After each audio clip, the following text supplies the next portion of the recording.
myself. I'm training others and doing personal training here and there. And Yeah. I'm enjoying myself. You got some you got a tournament coming up, right? I do, and it's a big tournament. Yeah, talk Like about it, bro. Yeah. I look, it's 20,000 winner takes all, Yeah. and it's the best of the best of the best here in Australia. And look, if you want to be the best, you're gonna have to fight the best. Fortunately, one of my other boys from the gym is in the tournament as well, so there's a probability that I might be fighting Crazy. someone from my own gym. But like I said, if you want to be the best, you'll fight the best. There's no hard feelings. However, I'm in it to win it. So, Yeah. yeah. What's the feeling like when that situation arises, though, bro? Like, what's kind of going through your head and what? No, tell you the honest truth, Yeah. nothing actually comes in my Yeah. head because Yeah. you can be someone from my gym, you can be someone from overseas, you can be someone the best of the Australia. I consider myself one of the best, and Yeah. I didn't become a world champion not thinking like this. Yeah, yeah. And yes, he's my friend, but you have to come through me to get that title. And no hard feelings. It's just business. That it's Yeah. not personal. Yeah. And we can smile about it. I'll see him at the gym. We smile, and this new upcomer fighter, Cody, he's one of the best in the gym and in Australia. I am training him to replace me one day. I would love for him to be in my spot. However, while I'm still the champ, I'm still in the chair. Yeah, yeah. So he's going to have to fight for it. But I have no doubt in the world that Cody one day will take my spot because he's young. He's got everything going for him. He's got the listening skills. He's got speed. He's got power. He's got technique. And I would love for him to be in my spot, in my shoes one day.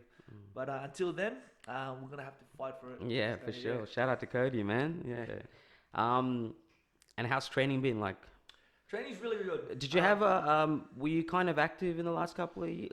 As far as I know, I didn't I see did much, bare but knuckle, yeah, and I we'll had a we'll fight. get into that as well. Yeah, yeah. I did bare knuckle, and that's still on the books. When was that? That was 2017, okay. Yeah, 2018. yeah, I remember And, that. Yeah, that was one of the best things that's ever Yeah. happened to me. Like the exposure that I got, and not only that, like with kickboxing and Muay Thai, I've kind of like been there and done that. So I wanted to venture out into something new, and I am still going to go for that world title bare knuckle. However, with this whole COVID thing and traveling, it's kind of tight. But I'm not going to focus on the negative. I'm going to just focus on myself, focus on my family, and just training. So yeah, like what was the bare knuckle experience like for you, man? And what good. was like It was good. preparation like for it? well, like I fought the best of the best in Myanmar.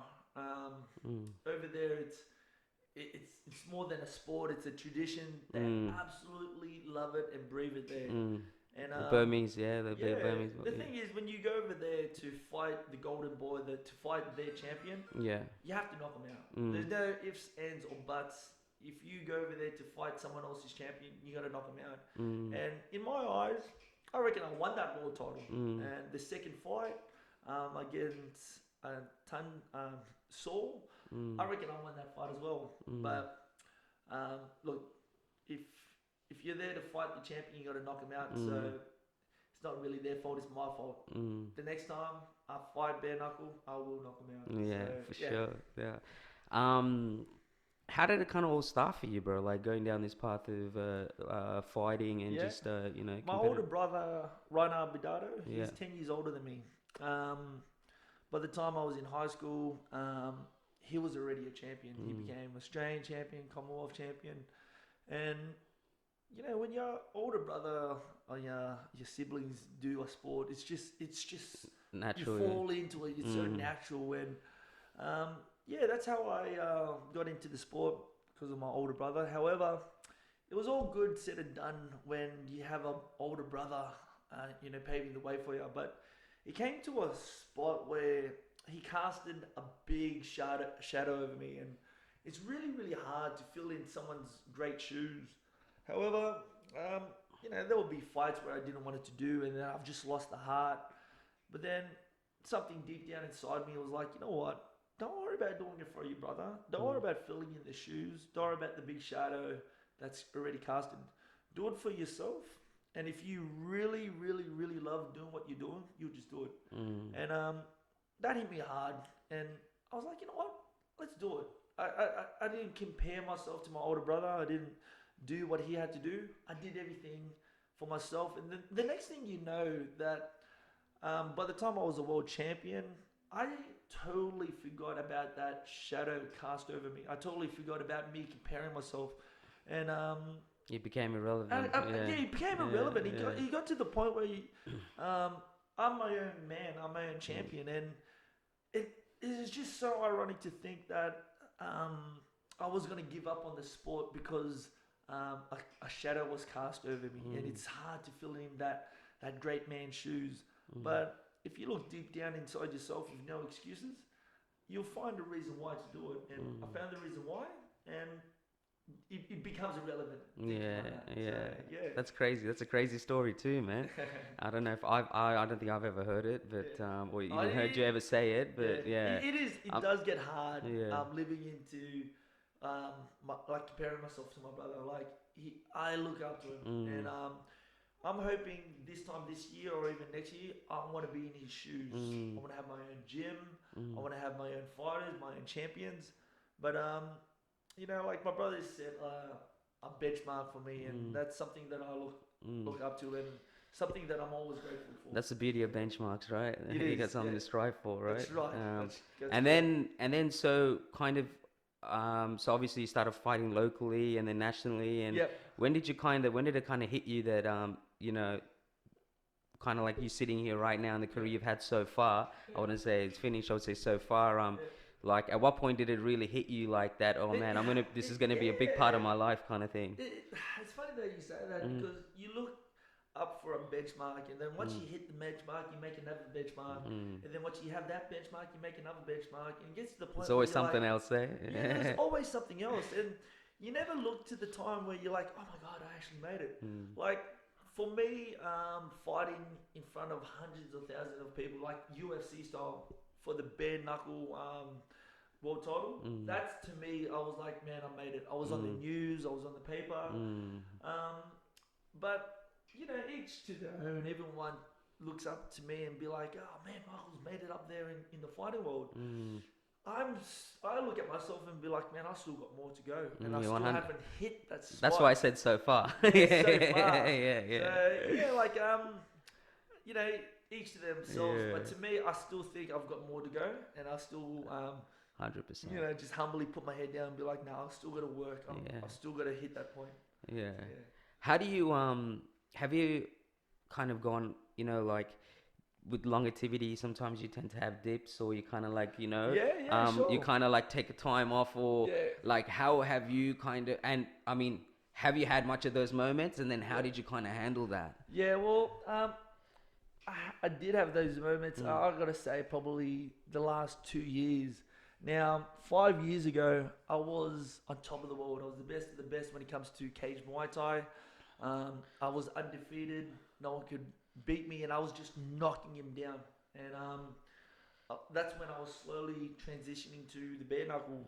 But once you reach the, like, fighting in stadiums, gone are the days that you fight in backyards, gone are the days that you fight in RSLs and those small shows. So my standards have now just picked up tenfold, and I only fight in stadiums or big auditoriums with TV coverage. Yeah, 100%. You know what I mean? Yeah. And like, I'm still looking for it. I'm still fighting.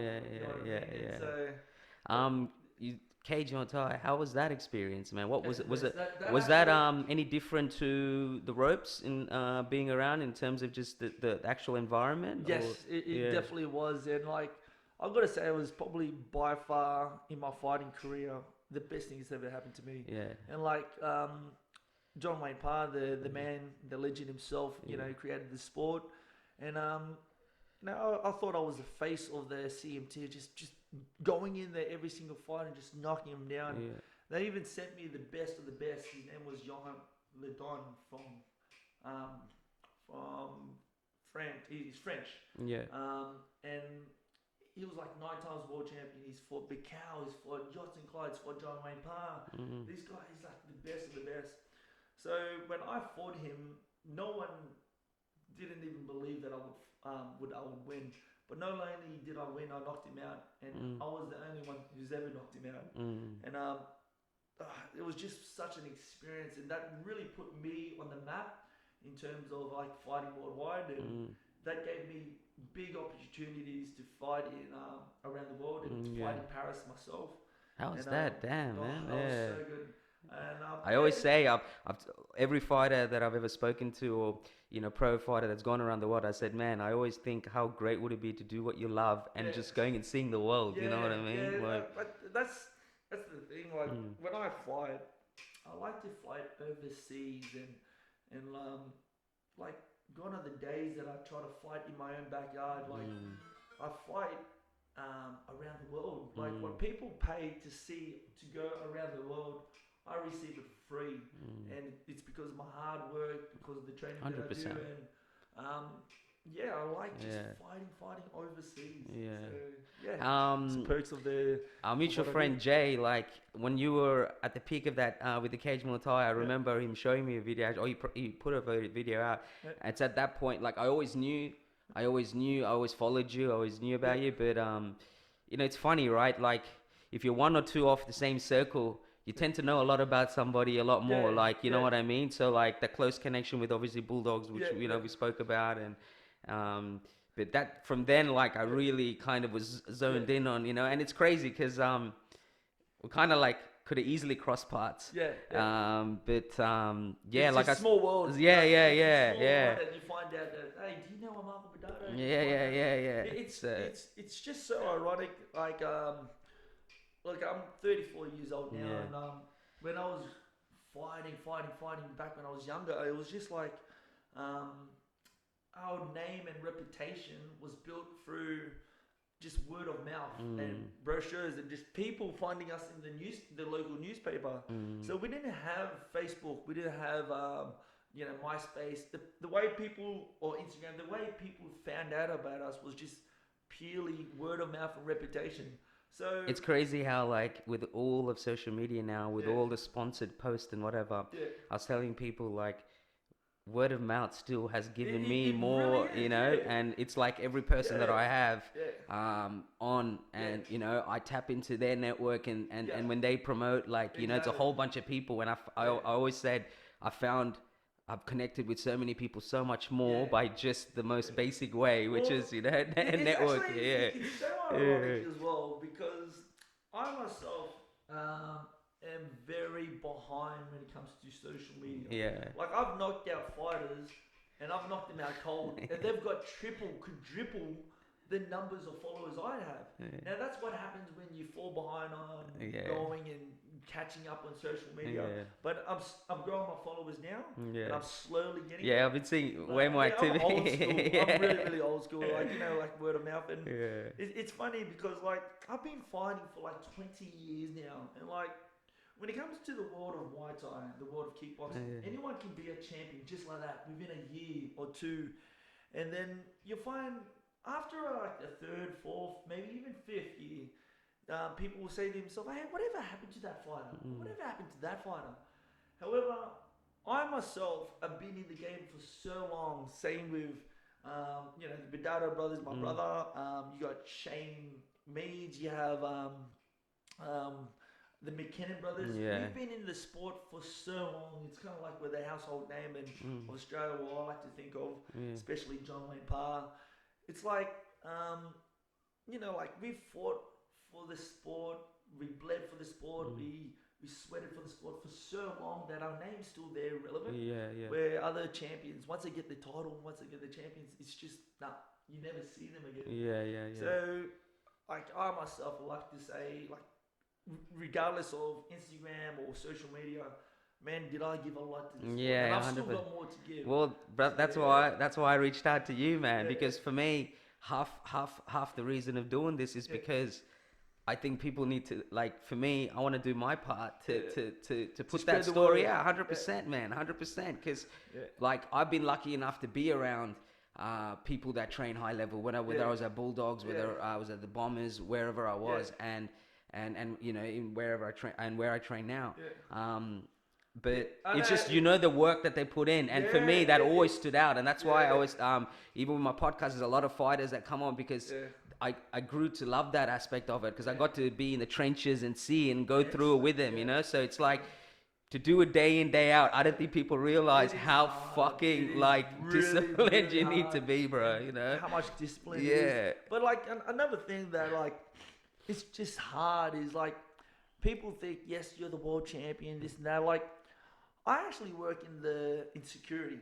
So not only do I train and fight around the world, I still have to work for my money. Us Muay Thai fighters, we get nowhere near compared to what boxers or MMA fighters get. However, and it's a pretty big but, if you truly deep down inside love what you do, put your hands on your heart and say, man, I love doing what I do, you'll find a way to do it. Regardless of how much money you get, regardless of how hard it is, if you love doing what you're doing, you'll find a way to do it. I love kickboxing. I love Muay Thai. Like I said, I really sweated and bled for the sport. And I'm not just teaching it, doing it. I'm still doing it. Yeah. So I still train. I still do what I do, and I still work. I still work for my money. So like, I may be the world champion, you know, four times over, but people will see me at the front door working, and they'll be like, "Hey, what are you doing?" I'm like, "I'm working." Yeah. Just because I'm the world champion, you know, it doesn't mean like I'm a Conor McGregor. Yeah. But no excuses. If you love doing what you're doing, you'll find a way to do it. I love it, bro. That's it. Yes. Yeah. What is it like with? Talk a little bit about your family and what it's like being on this journey. I'd like to think, and my wife reckons too, that I'll still compete when we have a family, and you know, and whatnot. What is it like for you, man? Like going through these camps and these fights, and you know, like even the bare knuckle, like you fucking took some shot. I remember seeing your interview post fight, and you were just sitting there, and I saw your face, and I'm like, man, I don't even want to know what it was like. You know, I take a lot of blows. I really do take a lot of blows. But I mean, bare knuckles a bit different too, right? So that's a whole different ball game, bro. Like, not only do I take the blows, my family takes the blows. Talk a little bit about what the journey's like with them, man, and what it's been like with your family by your side. One thing that I like, my wife, she is awesome. Now, for people that don't know me, this is really good and all good. But if you didn't know me and you met my wife, you would not believe she's my wife. She is the total opposite of me. I'm loud. I'm outgoing. I'm just like I'm a fairy. If you meet my wife, she's just so humble and quiet. And it'll be 19 years that I've been with her come March. And that is a very long time. However, she is the opposite of me. And she's quiet, but doesn't matter personality wise, or like how should I say, I'm a fighter and she's a stay-at-home mom. Like, if you both have the same goals in life, it is easy to grow in life. So she understands that you know, I have to fight. I can't put the kids to sleep sometimes. I can't drive the kids to school, and she wears it well for me. But we work as a team, and we have this. We got this thing where we work. We're on the same level, and it doesn't matter how different I am compared to her. If we're on the same level, she understands me. So she understands that I have to train. She understands that I need my sleep. So when the baby's crying, which I've got a newborn, 5 months old. His name's congratulations, Atlas. bro. Life is good. So how many kids does that total? I've got three now. I've got three. Boys, mixed boys, girls. Yes, I've got two beautiful girls and one boy that he just was born 5 months ago. And like I said, like if you find a way to do it, you will do it regardless of the pay, regardless how hard it is. I've found a way to live life with my wife and kids, and to do the sport and working at that's the amazing, same time. bro. So it is hard, but if your wife is on board, you know, and the people around you are on board, it's easier. Because the reason I ask that is, like, obviously there's stigmas and there's false perception of being able to balance things, and I'm of one of the, you know, with the rebel cause, in the sense, like, with what you said. If you can find a way, and if it means that much, Yeah. you'll all find a You'll way. find a way. And that's why I was interested to ask, because you've been in the game for that long, and you know it's not easy, right? But you're doing it, and you know, even other fighters that I've known, even the McKinnon, like with Steve and stuff, you know. So I always kind of, like, I loved seeing that, and it always made me realize that all this bullshit about time and whatever, there's that's hope, just you know, like, you know, if you really love to do it, you'll find the way to do it. but and that's it, and it's like you said, it's team. So I was very interested to ask that, because I felt like I knew what you were gonna say, but I wanted to get your perception of it. You know, well, there's another way I see it as well. It's basically the balance of life, and how that works is let's just say, just in fighting in general. So when you fight in general, you got a couple of weeks prior for your camp and your training. So when I'm fighting, I've got 3 things that I have to look after, which is my family, my work life, and my training life. So there's 3 things. If you do one more than the other, one will suffer. So let's just say I'm just doing nothing but the training. And then the work life, I'm not making money. And because I'm not making money, my family's going to suffer. And then let's just say I do too much of the working. Sometimes my brother will call me up and be like, Michael, why weren't you at training today? And I'll be like, man, I was just offered an overtime shift. I needed it. Yeah. And, you know, it's crazy. So I'm sacrificing overtime shift for training shift. And it has to be a good, perfect balance. I wouldn't even say a perfect balance. There has to be a good understanding of a balance there, because when one is thriving, the other one will suffer. And so when, like I mentioned, my wife really does help me balance that life. I can't do it by myself. And people, I think this is funny. I like to think that fighting, kickboxing is a team sport. It's not. I can't do it. I can't do it by myself. I can't do it without my brother. I can't do it without my wife, and I can't do it without my teams. I have to jump on board with people. Primarily, yes, I fight by myself, but when it comes to the teamwork, I need the teamwork. I need everyone to flow with me. And like, there's that meme, you know, surround yourself with lions. Surround yourself with that people with the same goal as you. So my wife, my friends, my family, they understand that I'm here building an empire. If I get people calling me up, hey Michael, you want to come to the pub today? Or hey Mark, let's go out. There's a christening. Let's get blind drunk. I can't hang around that. It's not like I can't hang around that crowd. No, but you got to understand that that social life goes down when your training goes up.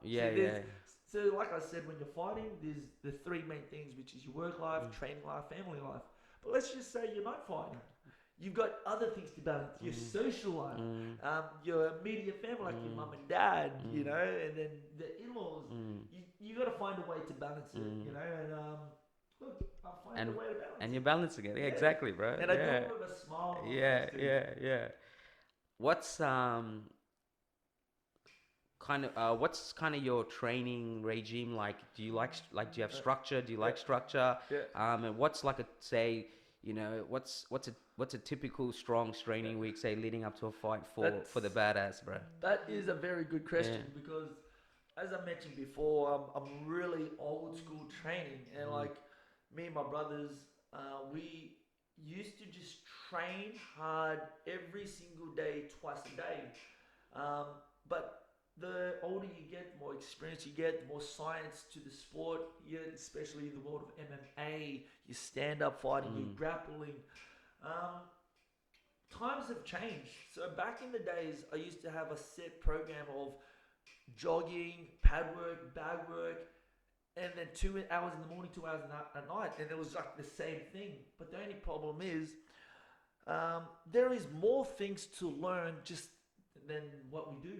There's your speed, there's your technique, there's your power, there's your head kicks, there's your boxing.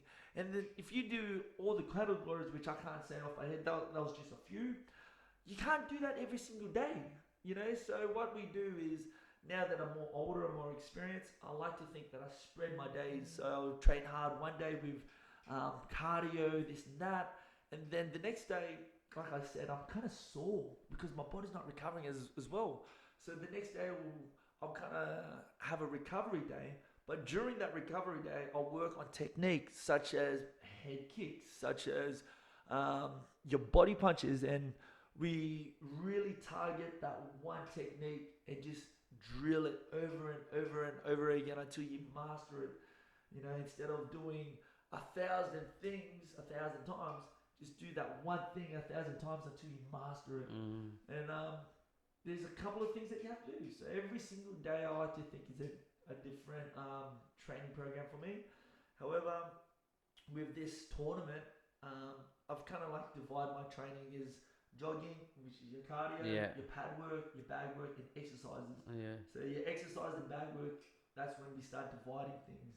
Yeah. So, And how's that been? How's that kind of? Real good. Yeah. Real good. I reckon I've got a better training program now than when I was actually more active. And it's just experience.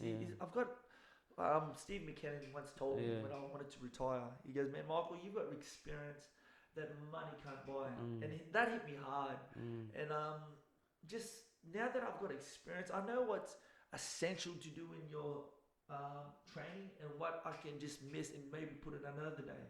You know what I mean? Like, it's not very essential for me just to do my ab routine every single day when you got more than your abs, your lower body, upper body, and you got, like I said, you got your speed, your power.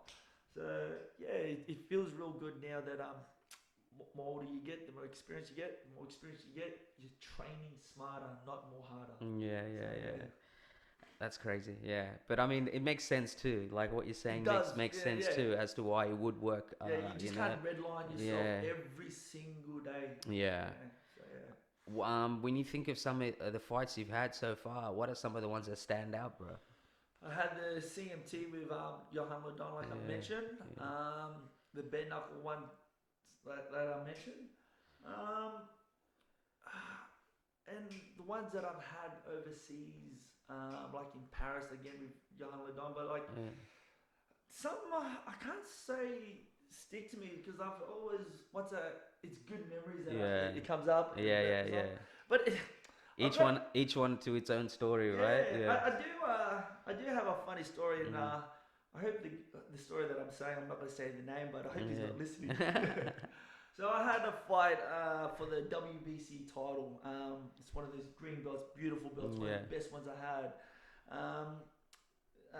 The guy that I fought, he cut me, as you can see.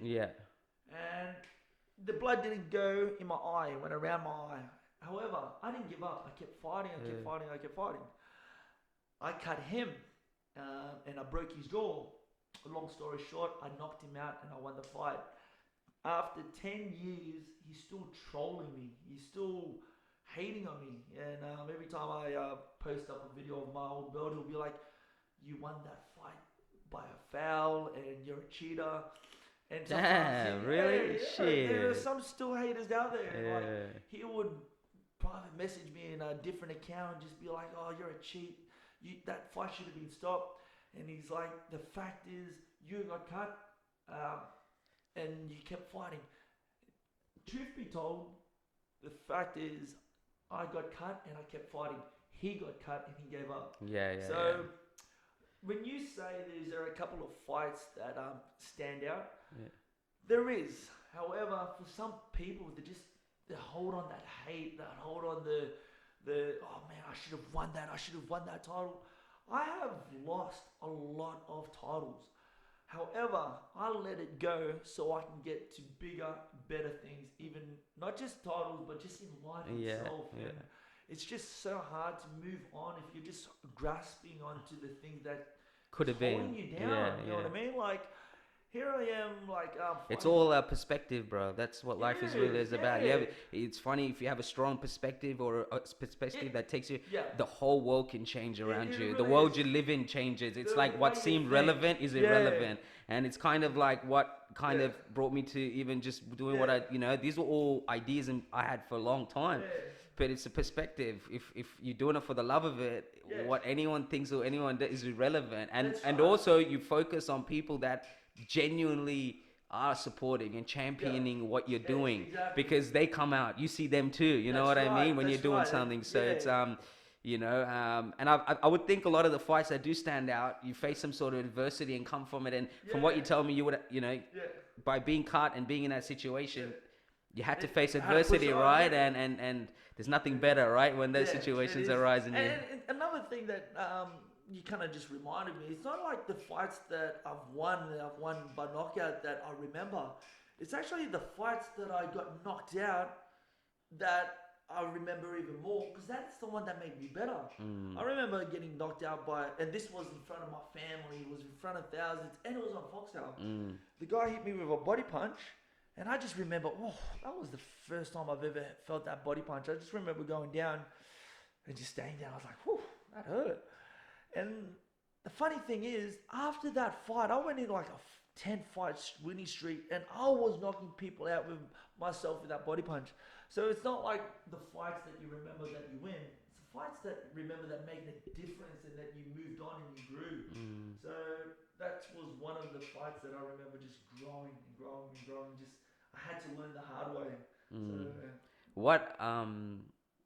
what kind of set the path? Like, obviously you would have gone back and trained harder, but was it more than that mentally, that kind of, doesn't matter what fight and what kind of who you fight and what rank you fight, fighting 10-fight winning streak is still a 10-fight winning streak. It's not easy to do. But was it a mental shift? Was it? It was more, mental shift. It was just like awareness, like how much of this kick could work and how much that punch can work, and like you just, for every fight that you do, for every battle that you win or lose, you just get smarter and stronger.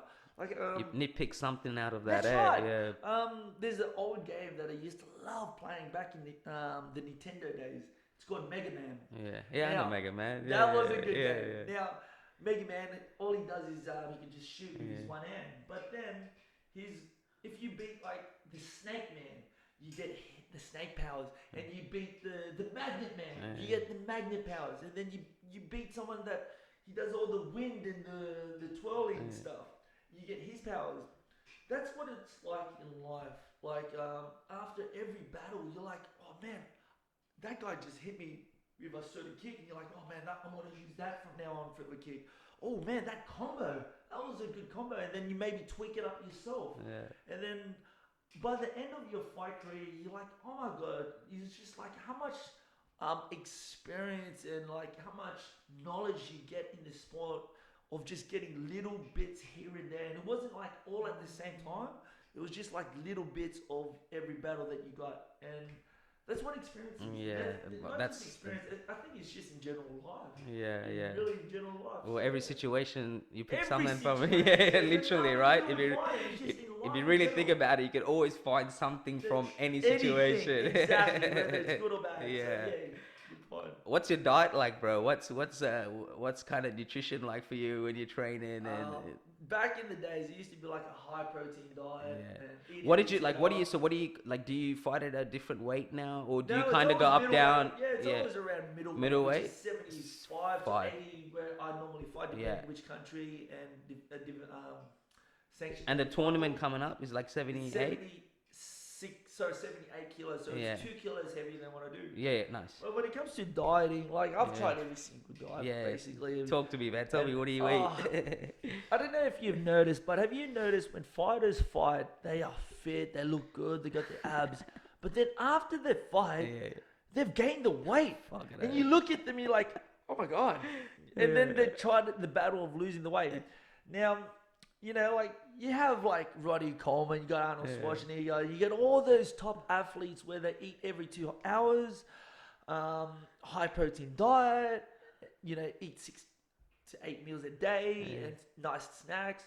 Tell you the truth, man, like I've tried all of that. The best thing that works for me, and what works for me may not work for others, but what works for me is intermittent fasting. I can basically talk your ear off that, and then that's just another subject. But talk about it. Because it's obviously it's funny because I was just reading. I mean, I've known about it for a while now, but I always compare different studies, just because there's so many different things now, right? And From every you know, year something yeah. more studies So come out. intermittent fasting is obviously a lot of the history of it is the fact that even if you go back to our earliest eras, we seasoned, like it was, we ate for we would eat and then we may not eat for seasons, because we just picked along the way, and so talk about intermittent fasting, man. Like why you think it's been the best diet, and talk a bit about, because it's, you got a windows that you got to eat and fast, right? But like, look, fighting or no fighting, I will be intermittent fasting.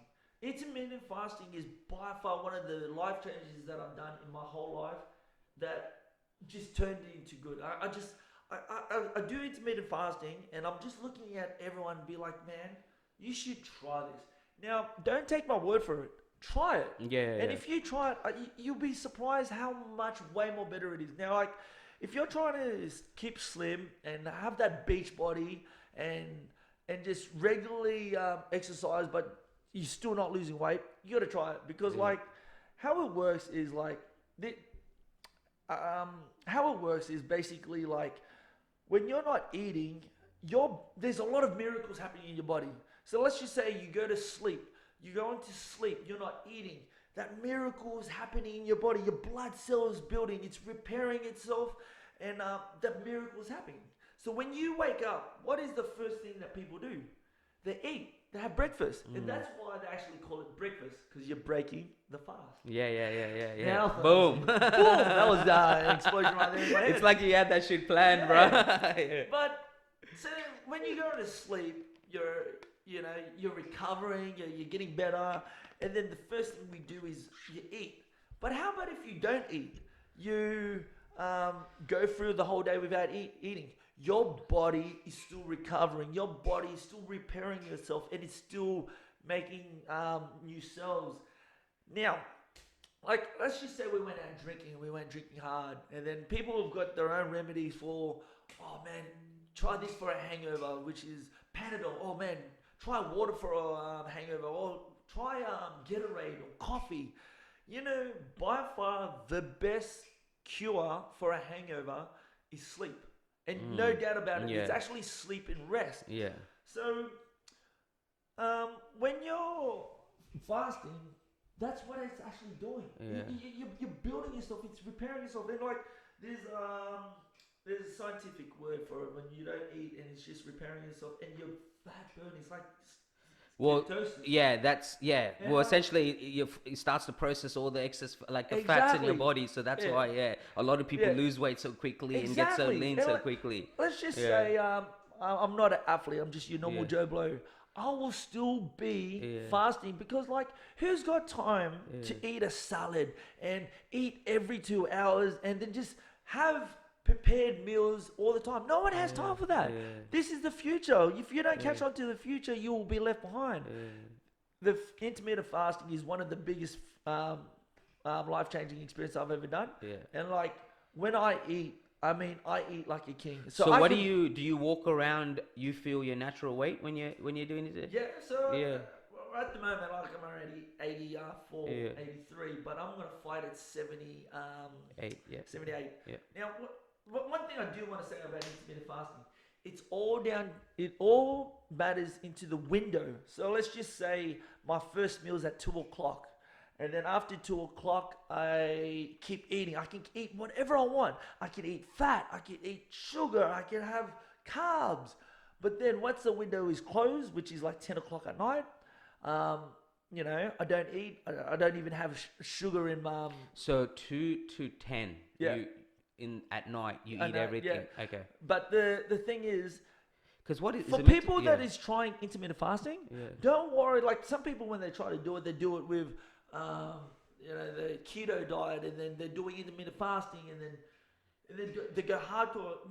My suggestion is, if you've never tried it before, just stick to the window. So let's just say maybe start at 12:00 and then last meal at 8:00, and just stick by that. Keep eating what you want to eat. Keep having fat. Keep having your carbs and your sugar. And then once you get the rhythm packed down with the timing of your meal, then you can start talking about your macros. Now, I was probably doing intermittent fasting for like a good 2 years before I started really looking into my macros. Once you start looking into your macros, your body sharpens up even more. But you got to know what your goal is. You want to look slim, you want to have abs, or do you want to just have your normal fit body? You know, because I eat like a king. I'm telling you now, if you've ever seen me eat, I'll eat carbs on top of carbs on top of more carbs and chicken on top of that. Yeah. Now, people will look at me and just like, how do you keep with a thin body? Now, that's the minimum that you can fast is 16 hours. So they call it 16 hours. That's it. Yeah, that's what I was trying to think in my head. Yeah. What the window was. It was 16. So they call it 16. Yeah. However, some people will do the 16 and fast for 8 hours, eat for 8 hours. Try to do 4 or 6 hours window of eating. Yeah. And oh my gosh, your body just gets a hit of life now. So I thought 8 hours was good. Try 4 or 8 for a week, and booyah, you get a smack of like life into you, and people will be like, "Oh my gosh, you're shining bright." People be like, "There's something different about you." Damn, that's all I can say. I can talk someone's ear off. Well, you're talking about from your own experience, and that's that's more credible than fucking and reading it, trying to make a mind. It's not in the just fighting, just it's general just health, general. well-being. If you want to look after yourself, you know, I'm gonna you'll try, be a bro. fool not to do this. So, So what was like the early experiences like when you first started it? Because obviously, again, from watching things and reading things, there's something about doing it for at least 2 weeks before you really start to see results. Like, what was your experience like the first couple of days? Because you essentially reprogramming your body, bro. So what was it? So what was the first couple of days doing it, and then when did you really start to see the effects of it? You gotta just do it like you just gotta do it hardcore. But there's one thing with experience that I find, you can't stop cold turkey. You can't just wire yourself just like that. Some people can, some people can't, and that's why they give up on the intermittent fasting, or just give up in life in the first place, because they're just you can't just change something just like that. So my suggestion is, if you ever want to try intermittent fasting, the first meal that you have it at 10 o'clock in the morning, and then start your 8-hour window. 2 days later, have your first meal at 10 o'clock. First 10 o'clock. So have your breakfast at 10 o'clock, and then next 2 days, or you can have a week later. Anything, as long as you're slowly getting compared and like you're used to it. Have it at 11 o'clock. 2 days later, maybe even a week later, have it at 12 o'clock. See, and then what you're doing is slowly moving the hours up. So let's just say you wake up 6 o'clock every single day, and then the first meal 10 o'clock. Couple of days later, 11 o'clock. Couple of days later, 12 o'clock. And then by the time it's a week or 2 weeks later, your body's like climatized to eating later on in the day. Now, during the time you're not eating, when you wake up to the time you I was gonna ask you, what do you like? Do you just drink water and just drink water? You gotta understand that when you're fasting, you're making new blood cells, you're making new cells. So what happens is the old one, you gotta piss it out. So you gotta keep drinking water. Now, and there's tricks of the trade. I'm so glad I asked you this question, bro. No, go for it. I fucking love it. Is soda water, and there is black coffee. Now, one thing with soda water, I hated soda water at one stage. Because I like my coffee, bro. Yeah. So. And now, black coffee. Now, this, I'm going to shock you guys with something that I've really, really experienced. And this you can use in your everyday life. I remember having black coffee, and I tasted it, and I was like, oh my gosh, that tastes like shit. So I was like, I'll tell you what, it's my first week, so I'll slowly ease into it. So I was like, all right, I'll put 1 sugar. Ooh, still tastes like 2 sugars. Ooh, 2 sugars and a half, maybe 3. And I was like, there we go. That's the normal taste. And then it kind of like slaps you in the face. The whole time, and I'm like 34 now, the whole time I was drinking coffee, that was not coffee that I was drinking. That was sugar. So you got to discipline and teach yourself, don't do any of the sugar with the black coffee. Now, I had this, I've got a good friend of mine, his name is Izzy. He's one of the best pro bodybuilders back in the days. Now, one of the best advice he ever gave me, and it's just ever stuck in my head, He goes, if you're prepared to eat shit, you can be a champion. Because just think about it. Everything that tastes good is bad for you. Egg white, the yolk in the egg. See, don't eat for like your desire. Eat for a purpose. You know, he would say. So if you know, like when you're disciplining yourself, you eat, you drink, then you're like, oh, it tastes like crap. If you really, really, really wanted to hit your goals, if you really deep down inside was like, nah, I'm sticking to your guns, you will still drink that coffee. You will not put sugar in it because in life you would find that there's sacrifice. That sacrifice and discipline, you have to find it. So now that and you know, guys, your taste buds do change. You tweak your mind, it does change, but you got to give yourself a fighting chance. If you say, oh, I want to drink black coffee, then drink black coffee. Stop putting the sugar in. Stop putting the milk in. And by far, it was one of the best things that I've done. And now I'm able to tell stories about it. And if you try it as well, you'll be telling your stories to your own kids or your own friends that, you know, it was a story once upon a time I used to have sugar. Yeah. But like when you fast, you got to try it. So what's your window, bro? Like what's a daily? Around 1 or 2. Yeah, you start eating. Yeah. And my last meal probably at 8 or 7.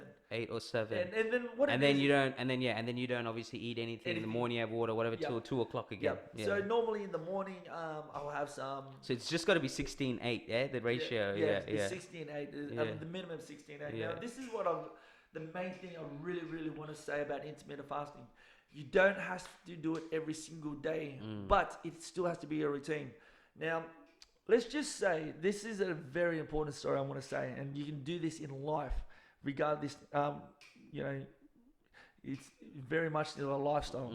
So let's just say I'm going to the dentist on Friday, and then Thursday you brush your teeth. Thursday night you brush your teeth all day, every day. You brush it for like 8 hours. You go to the dentist on Friday, and the dentist, the doctor will look at you and be like, have you brushed your teeth? And you'll be like, yeah. The dentist will look at you, the doctor will look at you like you're a liar, you know. Now, how about if you brushed your teeth for 30 seconds every single day, a year prior to that appointment? It makes a huge difference. Huge. And what's 30 seconds? 30 seconds a night is nothing, but it makes a huge difference. Now, this is where the equation comes in. How about if I stop brushing my teeth for a week and went to the dentist? Do you reckon it'll make a big difference? If you stop brushing your teeth for a week and you went to the dentist. Good question. I mean, I'd like to think it would, but straight up, because what is 1 week of a year? Let's make it even harder. Oh, you're saying if you had been doing it for every other time, but only 1 week? Right. Yeah, 100%. All right, how about if you didn't brush your teeth all in total for a month, and then went to the dentist? You reckon it'll make a big difference? I still think it won't if you did it for the other 11 months. Very good. Yeah. All right, here's a big kabao question. This one's going to hurt you. This is the ultimate question that is going to tweak people's mind and open people's mind. How about if I stopped brushing my teeth for a year and then went to the dentist? Do you reckon it will make a difference? I would like to think so, but the answer's still no. The answer is no. Yeah. The reason why is, what is 1 year out of your whole life? Yeah. 1 year out of your whole life is nothing. However, and it's a big however, you have to start somewhere. And then once you start somewhere, it becomes a routine. So once you become a routine, if you fall off the wagon, it's okay because you go back on the wagon. So let's just say I was intermittent fasting. I intermittent fast every single day. This Saturday, I've got a christening. Oh man, people drinking beers, you're eating, and people be like, how do you keep so fit when you're drinking? And let's just say you got a bus party. You're you're wild. You know, you break your fast. It doesn't matter if you break your fast early or not. It doesn't matter if you break it here or there. What matters is if it's consistent and you do it as a routine. Same with a lifestyle. And it can happen as the opposite. 1 cigarette does not hurt. But how about if you did smoking every single day for the next 20 years? It ruins people's lives. So not only just you can I guess when you put it that way, you got social smokers, right? They only really drink when they smoke when they're having a drink or something.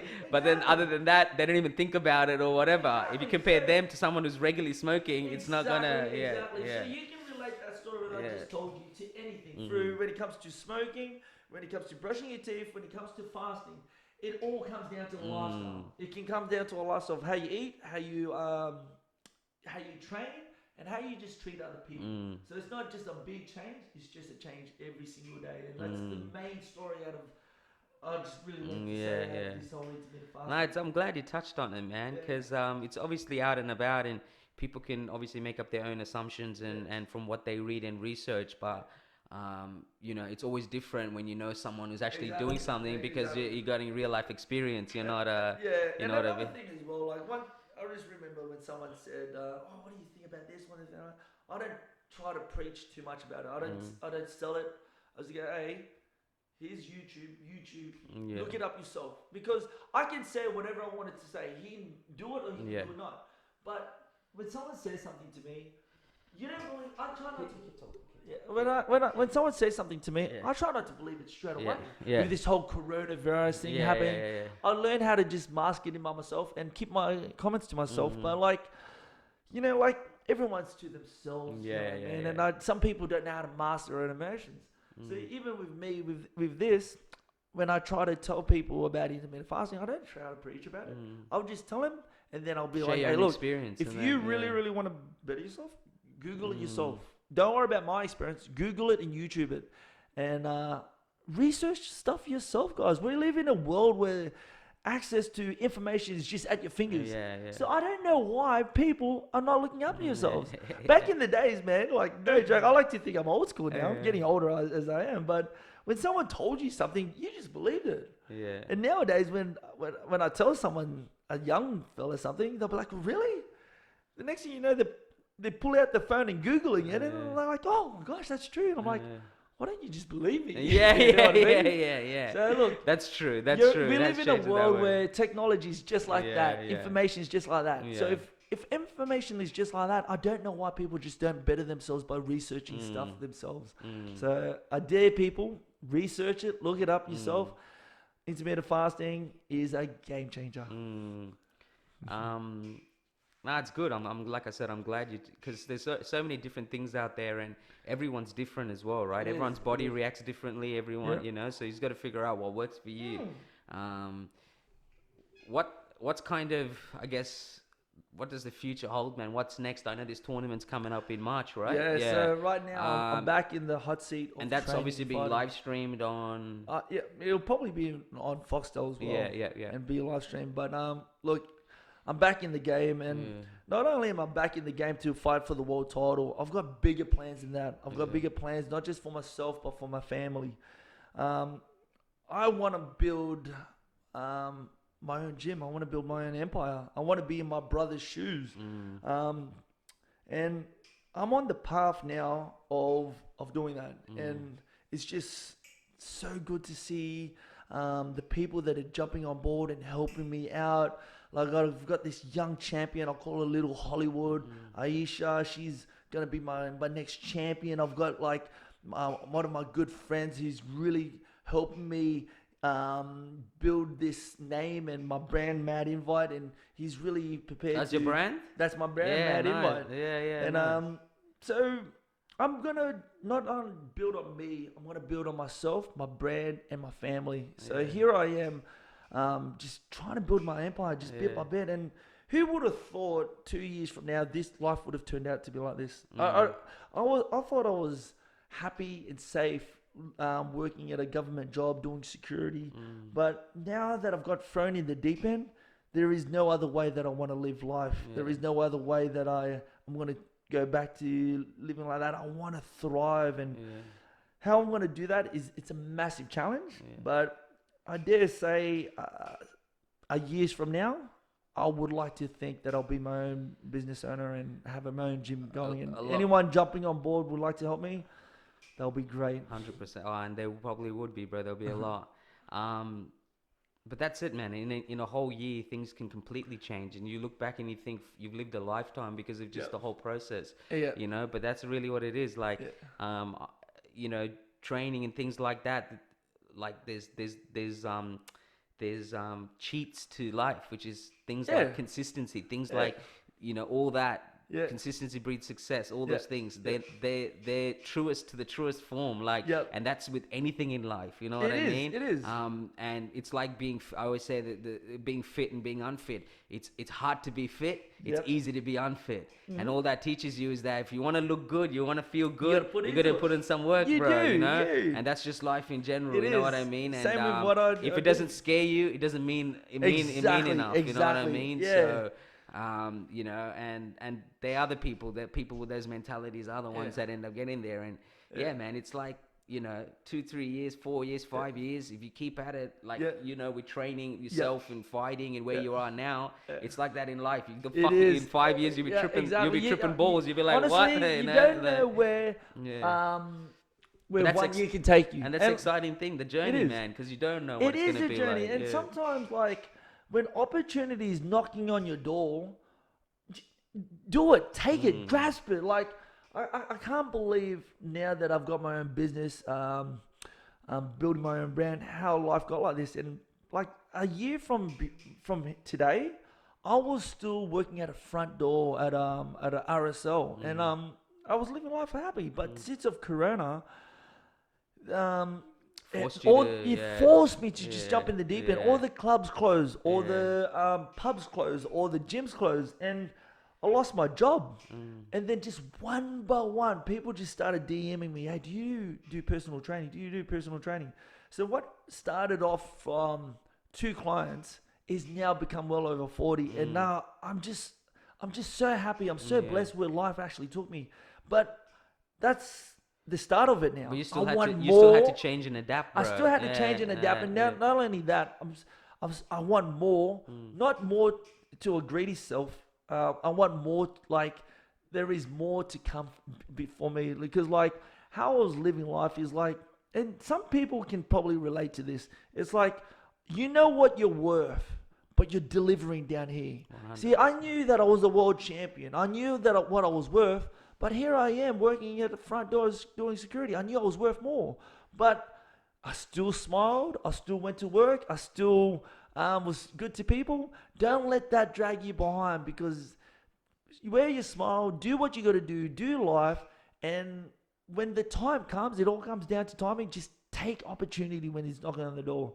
So right now, opportunities are knocking on the door. And right now, I'm just trying to grasp it. I'm really trying to go with the journey. And for all the people that is with me at the moment, I really put my head down and then thank them for not forgetting where they came from and everything like that. You know what I mean? And it's commendable. It takes a lot. Like, people don't realize it's not easy to do that, but it's not rocket science either. I think people, you know, with those values and you know, it you realize, as I feel like, as you, like, I'm 33, so you're 34, so pretty close. But as you get older, you realize how much that means even more, because there are so many reasons why it doesn't have to be like that. You know what I mean? The more older you get, like, you kind of understand what's more important. Like, I used to be a show pony.